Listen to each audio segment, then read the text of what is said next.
Young and dynamic IAS కాటా ఆమ్రపాలి ఎట్టకేలకు విజయం సాధించారు.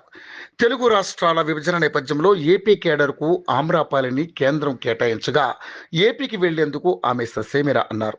దాదాపుగా 10 ఏళ్ల పాటు ఆమె కోర్టుల్లో పోరాటం చేస్తూ ఈ 10 ఏళ్ల పాటు ఏపీ కేడర్కు కేటాయించిన ఆమె తెలంగాణ కేడర్లోనే పనిచేశారు. ఇటీవలే మరో 2 ఐఏఎస్లతో కలిసి ఏపీకి తప్పనిసరి పరిస్థితుల్లో వెళ్లారు. తాజాగా క్యాట్ ఆమ్రపాలికి అనుకూలంగా తీర్పు ఇవ్వడంతో తిరిగి ఆమె ఏపీ నుంచి తెలంగాణకు రాబోతున్నారు. వాస్తవానికి ఆమ్రపాలి స్వస్థలం ఏపీనే.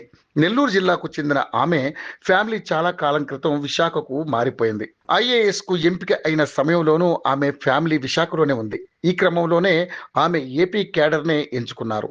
ఆమె ఎంపిక మేరకే డిఓపిటి ఆమెను ఏపీకి కేటాయించింది. అయితే చాలా మంది సివిల్ సర్వీసెస్ అధికారుల మాదిరే ఆమ్రపాలి కూడా రాష్ట్ర విభజనను ఊహించలేదు. అప్పటికే తెలంగాణ వాతావరణానికి అలవాటు పడ్డ ఆమ్రపాలి తాను తెలంగాణలోనే ఉంటానని డిఓపిటికి ఆప్షన్ ఇచ్చింది. అయితే మెజారిటీ ఐఏఎస్ ఐపీఎస్ అధికారులు తెలంగాణకి ఆప్షన్ ఇవ్వగా ఏపీకి ఆప్షన్ ఇచ్చిన వారు చాలా తక్కువ మంది ఉన్నారు. ఈ క్రమంలో ఆమ్రపాలి తెలంగాణకు ఆప్షన్ ఇచ్చినా ఆమెను డిఓపిటి మాత్రం ఏపీకి కేటాయించింది. అలాగే చాలా మంది ఐఏఎస్ ఐపీఎస్లను వారి ఆప్షన్లకు విరుద్ధంగా ఏపీకి కేటాయించింది.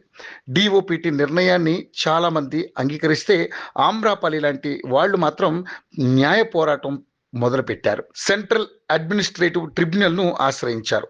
క్యాట్ నుంచి తుది తీర్పు వచ్చేలోగానే ఇటీవలే ఆమ్రపాలితో పాటు మరో 2 ఐఏఎస్లు ఏపీ కేడర్కు వెళ్ళి తీరాల్సిందేనని డిఓపిటి ఒకంత గట్టిగానే చెప్పింది.